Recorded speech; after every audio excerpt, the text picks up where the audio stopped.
Ну, трехсторонний формат. Это то, что мы, Туркменистан, Казахстан, Россия, будем модернизировать трубу, поднимать ее мощность до 20 миллиардов кубик метров. И аналогично такой вопрос будет и по Туркменистану, Узбекистану, Казахстану и России. То есть в этом направлении у нас вопросы идут. Ну и если вкратце сказать, сегодня Туркменистан, как я сказал, это страна открытых дверей. Мы бы хотели держать со всеми странами независимых государств вот такой хороший деловой диалог по осуществлению вот всех мероприятий, намеченных у нас в стране. 12 декабря у нас будет праздник, посвященный нейтралитету, и мы открываем центр превентивной дипломатии Организации Объединенных Наций.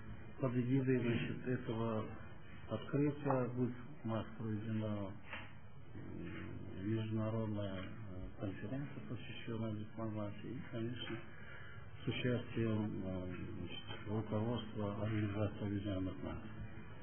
Поэтому, пользуясь случаем, я вас приглашаю. Туркменистан — это открытых дверей, и мы всегда рады вас видеть для проведения различных видов форумов, касающихся и содружества независимых государств или по другим каким-то другим вопросам, потому что сегодня в действительности мы много сделали, и, как я сказал, в социальной сфере, потому что очень много построили мы театров, к примеру.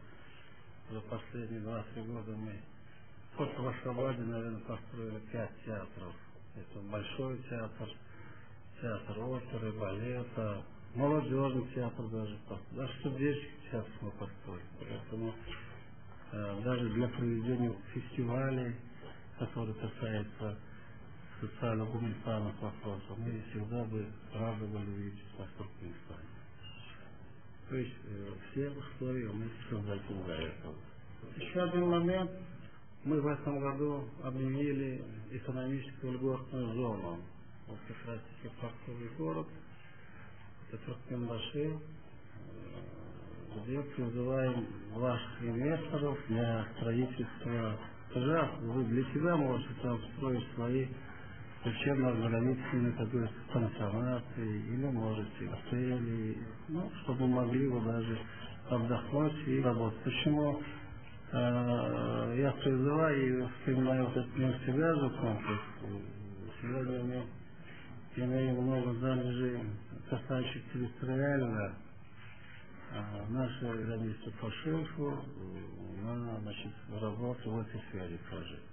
И я думаю, можно было работу совмещать с отдыхом.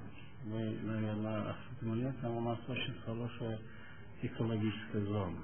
Так что тоже мы туда вас приглашаем. Как раз вот 3 декабря мы хотим провести там очень большой бизнес-форум, где сегодня изъявили желание более 1500, около 40 компаний из различных стран, в том числе и из ваших стран там имеется. Я хочу сказать большое за это спасибо. Ну и компании Европы и Америки.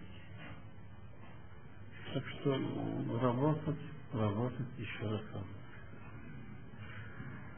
Спасибо. Уважаемый Леонид Валерьевич, прежде всего мы, конечно, очень благодарны вам за гостеприимство на туркменской земле. В последнее время вы очень много делаете для того, чтобы пошли реформы, чтобы Туркменистан стал открытой страной, проводил открытую политику. Это нам, конечно, импонирует. Мы приехали к вам тоже с открытой душой и сердцем. Мы коллеги, друг друга давно знаем. И именно сейчас Содружество независимых государств в основе своей политики, конечно, имеет главное — это экономика.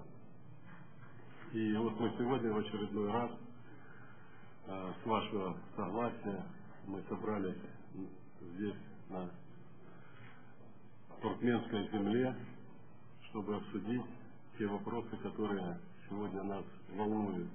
И каждого отдельно, и всех вместе. И, конечно, мы будем думать, как объединять наши усилия и как наполнять смыслом наше содружество. Что мы должны сделать для того, чтобы наш кумулятивный эффект от нашей работы дал нам каждому плюсы. Мы, конечно, заинтересованы в развитии транспортной инфраструктуры.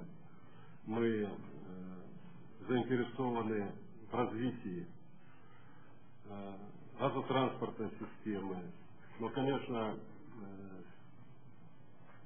сейчас СНГ, наше содружество, я бы сказал так, переживает новый этап. Очень хорошо, что мы стали открыто говорить о наших недостатках.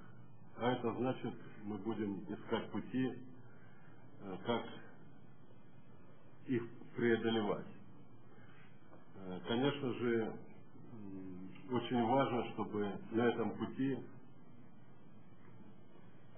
как можно больше было вот таких примеров, как делать. Что касается там транспортной, допустим, инфраструктуры, мы говорили о том, что для нас, для всех очень важна и тарифная политика, и развитие транспортных коридоров. Мы должны определить эту политику и, конечно же, строить реальные проекты и их осуществлять. Это и многое другое, я думаю, что нам предстоит, или представителям наших стран предстоит в ближайшее время решать за такими вот столами. И сегодня мы собрались для того, чтобы провести такой диалог, провести такую работу, подвести в определенной степени итоги и принять соответствующее решение. Вам большое спасибо и низкий поклон туркменской земле и туркменскому народу. Спасибо. Уважаемый Гурбангулы Нариблевич, спасибо большое за то, что вы предоставили возможность для проведения заседания Совета глав правительств. Сотрудники исполкома СНГ работают здесь уже 3 дня. И вот в течение всех этих 3 дней мы ощущаем не только тепло климата Ашхабада, но и тепло вот сердец туркменских коллег, которые, как мы видим, отдают душу и сердце для того, чтобы основательно подготовить этот форум. И эта подготовка, она позволяет нам надеяться, что наше сегодняшнее заседание примет правильное решение. Но я хотел бы сказать, что проведение самого форума в Ашхабаде, и вот то, что мы увидели за эти дни, а сегодня во время поездки в Кипчак посмотрели город, окрестности, тоже дает основание нам утверждать, что Ашхабад стал крупным международным центром. Это вне сомнений. И многие из присутствующих были в разных странах, видели, естественно, и столицы этих государств. Ашхабад сегодня выдвинулся вот в число в ряд первых и красивейших столиц мира. Это вне сомнений. Кроме того, конечно, не могут не впечатлять успехи туркменского народа в развитии страны.